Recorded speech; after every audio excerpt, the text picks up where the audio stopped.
Light, camera, roll, action. There is a cycle that kind of happens where people, after a while,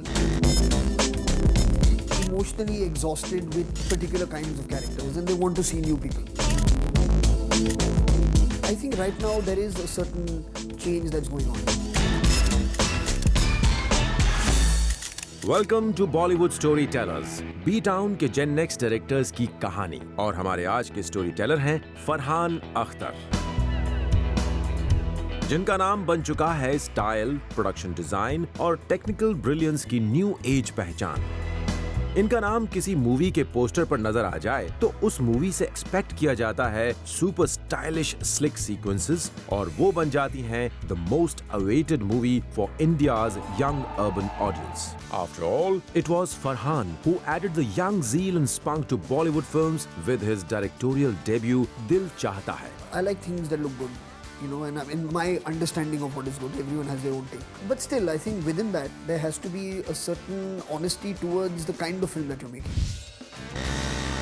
Coming of age storylines, buddy films, everyday dialogues, well thought out designed looks for characters, ये हैं फरहान अख्तर के कुछ signature trademarks. फिर चाहे दिल चाहता है में आमिर का लुक हो, या लक्ष्य में ऋतिक और प्रीति जिंटा के very different hair styles, Don में SRK का सुपर कूल अंदाज हो, या प्रियंका चोपड़ा का सुपर हॉट अवतार, Farhan knows how to make his movies look uber cool and give them a stylish edge.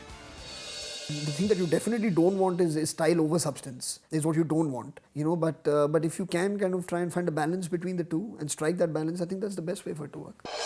अपनी डेब्यू मूवी के साथ फरहान ने जीते 20 से ज्यादा awards, which is an unmatched record even today. दिल चाहता है थी एक कमिंग ऑफ एज फिल्म जिसने बॉलीवुड में हासिल कर लिया है एक cult status. You see, this is what's interesting. I mean, I remember very clearly, Preeti, we were driving back from famous studios in Mahalakshmi where we were shooting the Koi Kahe song. And she said, listen, I want to tell you something. This film is going to be a cult movie. And I was like, really? You know, I mean, like, you know, you're working every day. You don't really stop to think about these things. And she's like, just mark my words. She's like, I've worked on many films before this, but somehow, just the vibe of this film and the way it's written and the way it's put together, I'm just telling you it's going to be a cult film. And I was like, great, I hope it becomes a cult film. And I mean, now when people say that, she's the only person I think of. Dil Chahta Hai was a multiplex hit, and suddenly to urban India, Bollywood became a cool word. जहां stars की styling के लिए फरहान को मिला support उनकी wife अधूना से, वहीं दिल चाहता है कि स्टोरी के लिए उन्होंने सहारा लिया अपने कॉलेज डेज में लिखी डायरीज और अपनी रियल लाइफ फ्रेंड्स की लाइव्स का। दैट्स व्हाई फरहान की इस मूवी में हीरोज फिल्मी डायलॉग्स नहीं, ऐसी लैंग्वेज बोल रहे थे जो उनकी ऑडियंस की ही लैंग्वेज थी। और ये थी वो पहली मूवी जिसके प्रोडक्शन डिजाइन में भी इतनी डिटेलिंग थी कि इस मूवी का हर फ्रेम लग रहा था एक masterpiece.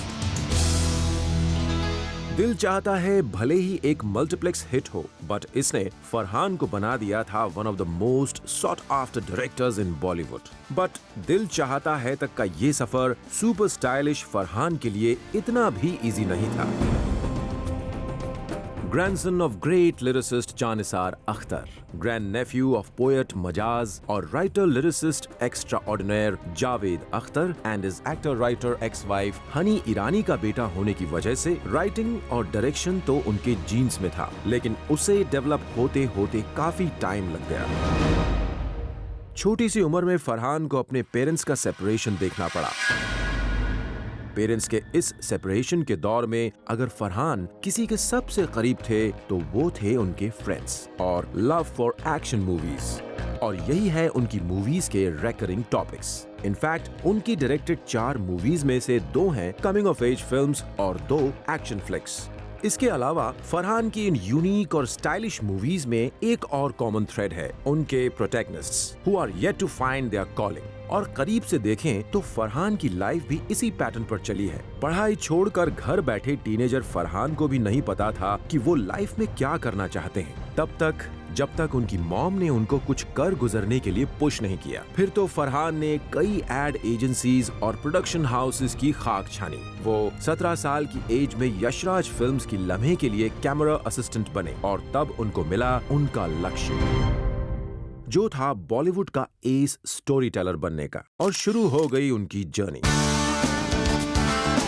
Farhan also worked as an AD on Akshay Khanna's debut movie Himalaya पुत्र और स्क्रीन प्ले राइटिंग में अपनी मॉम को असिस्ट करते हुए लिखी क्या कहना, जिसके लिए उनको उनका फर्स्ट अवार्ड भी मिला। मगर ये सब करते हुए फरहान ने अपनी फर्स्ट फिल्म की स्क्रिप्ट भी लिख ली थी, जिसका नाम था दिल चाहता है। Farhan decided to produce it with his friend Ritesh Sidhwani, and the rest, as they say, is history. दिल चाहता है had two of the best dream songs of recent times. जहां सिड के ड्रीम सॉन्ग कैसी है ये रुत में फरहान ने सहारा लिया था विजुअल ग्राफिक्स का, वहीं सैम का फिल्मी ड्रीम सॉन्ग वो लड़की है कहां था फरहान का एक tongue in cheek tribute to Bollywood songs from different eras. और अब फरहान बन चुके थे बॉलीवुड में एक hot property, and with some brilliant support from corporate houses he was ready to roll his most ambitious movie लक्ष्य।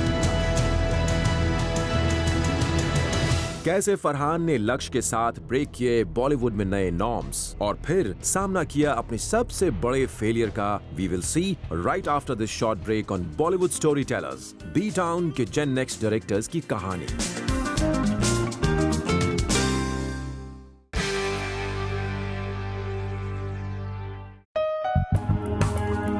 Welcome back to Bollywood story tellers और हमारे आज के स्टोरी टेलर हैं फरहान अख्तर। फरहान ने अपनी सेकेंड मूवी के लिए चूज किया एक totally unconventional plot, Kargil war and the story of an aimless Delhi lad. The movie was aptly called Lakshya. Farhan की फर्स्ट मूवी जितनी फ्रेश थी, उससे कहीं ज्यादा चैलेंजिंग थी उनकी नेक्स्ट मूवी लक्ष्य। जहां बॉलीवुड में ट्रेंड है फॉरेन लोकेशंस पर मूवीज शूट करने का, फरहान ने फिर से दिखाया अपने स्टाइल का जलवा और अपनी सेकेंड मूवी पूरी तरह इंडिया में शूट की। But he went ahead and hired an international crew to make Lakshya look totally international. लक्ष्य में Farhan was working with his childhood friend Hrithik Roshan और लक्ष्य के साथ फिल्म राइटिंग में 14 years के बाद कम बैक कर रहे थे फरहान के डैड जावेद अख्तर। जावेद साहब की लिखी स्क्रिप्ट में एक बार फिर नजर आने वाले थे बिग बी एक स्पेशल रोल में। मूवी में बैकड्रॉप था कारगिल वॉर का। Laksh for me was set in a world that when I first decided to start making that film, that world was very alien to me, which is the world of the armed forces, you know, and it's not the kind of place or the kind of institution that you can take lightly in a film. So you have to be very, very cautious about how you do it, for which you need to have a great deal of understanding of how things function and how things work. Because I remember very clearly we had a screening for the army general at that time in Delhi, and he said that, you know, like after very long I've watched a film which really shows the army the way it is, and for me that was really like a very massive personal victory. Farhan, being a perfectionist, is involved in every aspect of his movies, फिर चाहे वो impossible heights और freezing temperatures में shoot करना ही हो। लक्ष्य फरहान के लिए इस रीजन से भी चैलेंजिंग थी बिकॉज वो शूट कर रहे थे एक्चुअल लोकेशंस पर, और ऐसा करते हुए फरहान की टीम ने बना लिया एक नया वर्ल्ड रिकॉर्ड भी। लक्ष्य की रिलीज फरहान के लिए लेकर आई एक नया रियलिटी चेक, और लक्ष्य का सीरियस टोन शायद आम ऑडियंस को उतना इम्प्रेस नहीं कर पाया, दो the movie was uploaded by the international media. इतना ही नहीं, लक्ष्य के बाद एनडीए में एंट्री के लिए अपीयर होने वाले यंगस्टर्स की परसेंटेज में भी एक पॉजिटिव चेंज देखने को मिला। बॉक्स ऑफिस पर भले ही फरहान मैजिक क्रिएट ना कर पाए हों, मगर लक्ष्य ने अपना काम कर दिया था, and almost a decade after its release Lakshya is considered to be one of the best looking war films from this side of the world. There is a cycle that kind of happens where people, after a while, emotionally exhausted with particular kinds of characters and they want to see new people. It tells you that if you, again, you know, tell a good story, make it presentable, and at the same time, infuse it with honesty, you know, like don't try and be manipulative while you're making it, that the audience will recognize that and they will respect it and they'll give you something back. लक्ष्य जैसी powerful film बनाने के बाद अब Farhan ready थे अपने नए plan के साथ to remake one of the most stylish movies of 1970s। Original Don की स्क्रिप्ट सलीम जावेद ने मिलकर ही लिखी थी, मगर 1970s में आई इस मूवी को फरहान देना चाहते थे एक एजी स्टाइलिश फील, और इस काम के लिए फरहान ने न सिर्फ अपने डैड जावेद साहब की हेल्प ली, बल्कि मूवी के कई सीन्स को पॉलिश करने के लिए वो खुद सलीम साहब से भी मिलते रहे। Don was totally up Farhan's alley. After all, बचपन से एक्शन थ्रिलर्स के लिए क्रेजी फरहान को मिल चुका था license to make the coolest looking movie he always wanted to make. Farhan's new age take on one of his most favourite movies of all time, Don, was supported ably by his co-conspirators Shankar Ehsaan Loy, जिन्होंने 1978 के कल्याण जी आनंद जी के tracks को दे दिया था एक techno twist, और फरहान की cool movie को मिल चुका था एक even super cool music. Dawn allows you a certain slickness. You can mess around a lot more with the camera, you know, with the design of the film, the kind of clothes that they wear, the styling of hair, and you know, you can and the kind of rooms that they're in. But there are certain films that you have to be true to in a different kind of way.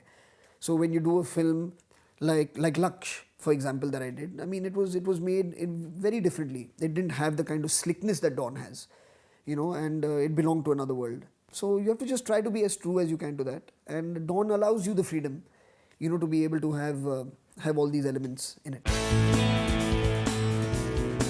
A slick and super stylish Dawn was released in 2006.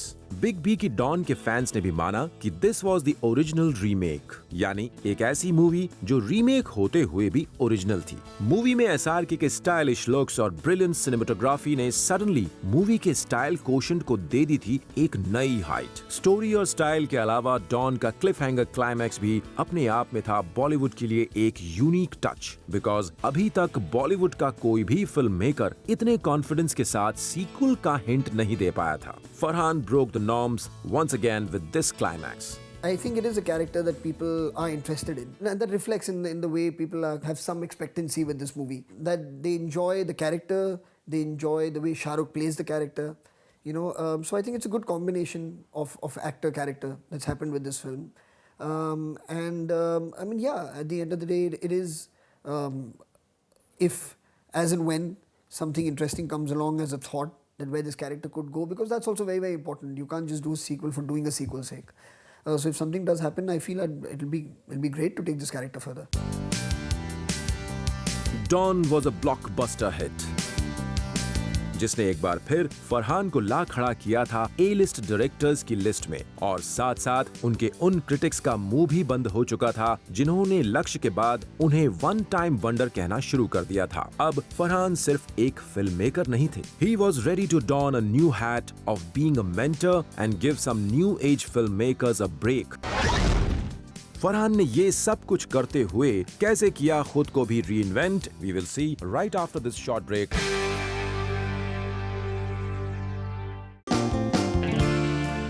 Welcome back to Bollywood story tellers, जिसमें आज बात हो रही है B town की most maverick story teller Farhan Akhtar की।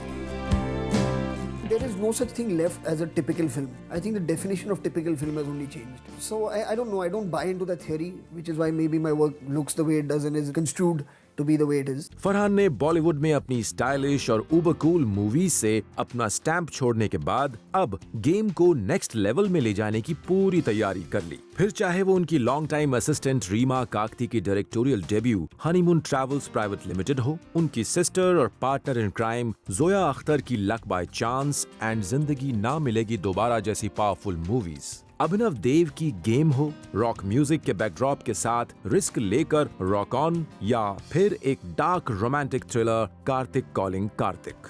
फरहान ने as a producer Bollywood को दी एक से बढ़कर एक different, fresh and young movies across genres. Rock On was a revelation not only for Farhan's fans but also for his critics, because Farhan का ये रॉक स्टारी अवतार अब तक किसी ने देखा नहीं था।